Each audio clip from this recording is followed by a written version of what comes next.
Hi, today is Thursday, November 7th, 2013, and this is just an update on my Invisalign journey. Last night, being Wednesday night, I put in my next set of aligners, which was number 10 out of 45 on my Invisalign Refinement Journey. And this morning, well, last night when I put in the aligners, they fit fine. They were a little snug when I put them on, and I usually don't take anything like a Aleve or Advil or anything at bedtime because most of the time they don't bother me. But this morning when I woke up, some of my everything was kind of sore this morning, so that tells me that this set of aligners is making some changes that I guess I hadn't previously experienced. And the last few set of aligners, I really didn't feel like they were making much of a difference at all, and not changing much. So I guess this morning I was awakened to a new reality that, yeah, they really are making a difference. They are moving. So that's a welcome change for me, even though they are a little, I'm not going to really say uncomfortable, it's just my mouth is just sore this morning. So I'm not complaining, like I said, it's fine, I don't have a problem with it. In fact, it's nice to know that things are changing. So nothing really new except moved on to a new set of aligners. I do feel some discomfort this morning, or soreness really. They're not uncomfortable. I mean, I'm happy that things are moving along. When I took them out this morning to brush my teeth, I did notice that they were a little sore, and it was a little more difficult to remove the liners. Not hard at all, but just not quite as easy popping them out as it has been. So I'm not complaining. I still don't have the articulation with all my teeth, especially the back ones, like I should, or like I will hopefully in the future. These right here still are the ones that articulate together, and that's if I'm going to bite something off like a sandwich or whatever, that's where I have to focus my efforts. These right here are more sore than anything else today, and it hasn't even been 24 hours yet. Usually I put my new set of aligners in after my boyfriend goes home from date night on Wednesday night, or after I get home from his house or whatever. This morning, well, last night wasn't date night because the evening shift guy is working. The evening shift guy is actually on vacation, so my boyfriend is having to work 11 a.m. until midnight for 3 weeks while he's out of town.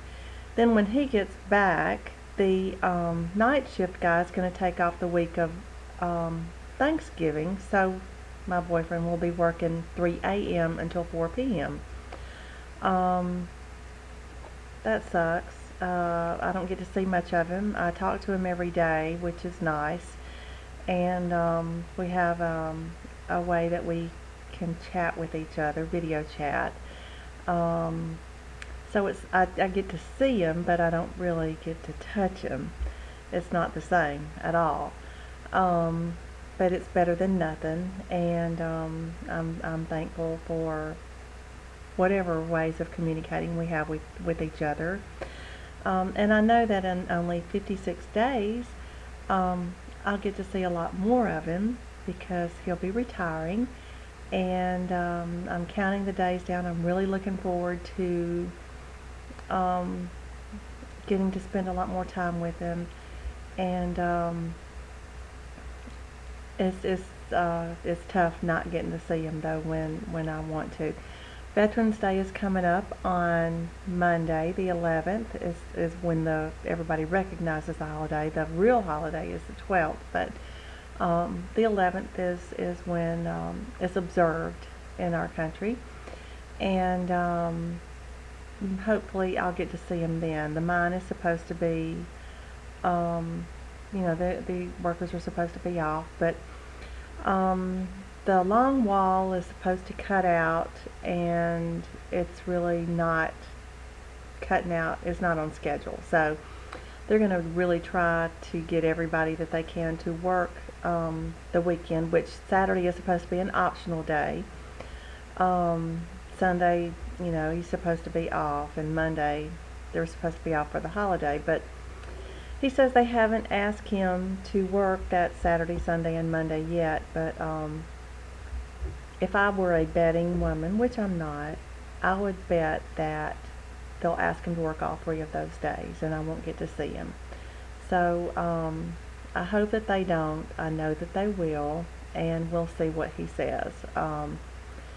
He'll tell them to ask everybody else, and there's not that many people to ask in his job classification, but I know that he will say yes if they can't get anybody else, and he'll work. It's just one of the things I have to accept. That's the way he is. He's not going to tell them no if they can't find anybody else. But eventually, in 56 days, they won't be asking him anymore because he won't be there. So I'm looking forward to that. Also, since this is my last post before Veterans Day, I want to say thank you to all of the veterans who have paid the price for our freedom. I know that freedom isn't free, and I want to say thank you. And at the end of this video, I'm going to be posting some pictures of my uncle, Marvin Ishmael Thomas, who at the age of 15, the day after Pearl Harbor was bombed back in December of 1941, he enlisted in the United States Marine Corps. He lied about his age, and if they had not believed his lie about his age, he had told my grandmother that she would need to sign for him, and she would have, to allow him to enlist. But anyway, he did lie about his age. He got in. I had 2 other uncles, his 2 brothers, also. One was in the Navy, my Uncle Joe, who is still alive in his 90s, and my Uncle Jesse, whoops. When material changes like that, it gets my attention. Alright, sweet baby, well I'll let you go, and I'll call you back in a little while. Okay, honey. I love you very much. I love you, and please be careful out there. I will. You be careful down there. Hey, drive down a pretty road, and drive down a real pretty road and look at the colors. I'll do that. I'll do that. I love you. I love you too, baby. Okay, I'll talk to you later. Okay, honey. Bye-bye. Okay, bye-bye.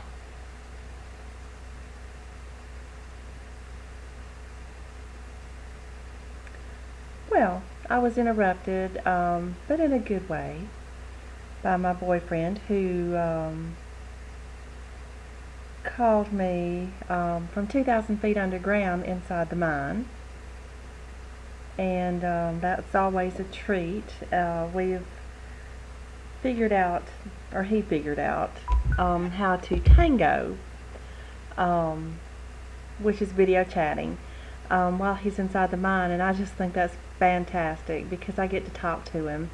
The only thing is my Bluetooth headset, and nobody's does, I don't think, works on Tango, and so that's kind of different. Sometimes I have a hard time hearing him, and sometimes he has a hard time hearing me, but he has these little speakers that he plugs into his tablet, and he talks to me that way.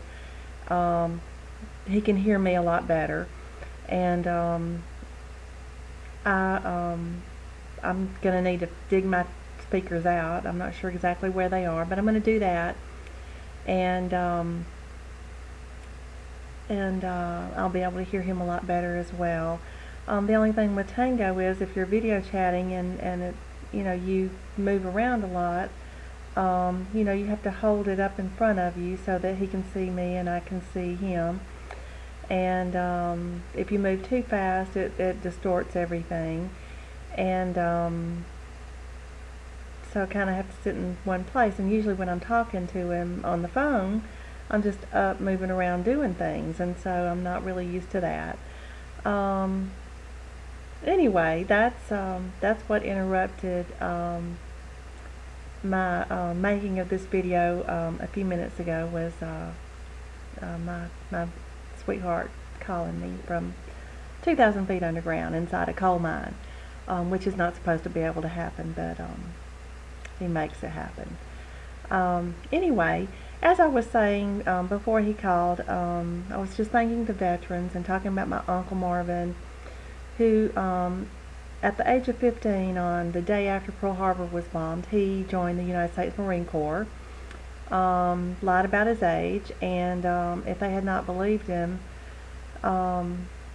he had asked my grandmother to sign for him, and two of his brothers, Uncle Jesse, who is deceased now, he was a merchant marine, was in, and Uncle Joe, who was in the Navy and who is still alive in his 90s. He lives in Mobile. So when the Western Union messenger came to deliver the telegraph, letting my grandmother know that my uncle had been killed in action on October 8th, 1944, she saw him walking up into her yard, and she just broke down crying because she knew one of her sons was dead, because that's why they deliver those messengers, the telegraphs, is to let the family know that somebody's died. That's what they did back then. And it wasn't until she got the telegraph and actually read it that she knew which one. It could have been Uncle Joe, Uncle Jesse, or Uncle Marvin, and it was Uncle Marvin, who had been in and just such a hero. He had been through Guadalcanal. He had been in for a long period of time, from December in 41 until October of 44. He had really matured as a Marine, and according to the letter from his commanding officer, had really helped he was an old-timer, even though he was not even 20 years old yet. He was an old-timer who helped some of the younger Marines when they first got with his company, to adjust and to make it. And so anyway, I'm including some pictures of him at the end of this video, just as a tribute to his service, and to say thank you to all the veterans. My dad was in World War II also. He's been deceased now for 5 years, almost over 5 years, going on 6. Just about all and my son was in the Army. He was a medic, and just about all the men in my family have been in the military, and I'm very proud of them, and I'm very grateful for their service and for the service of all of our veterans everywhere, and the servicemen who are in now.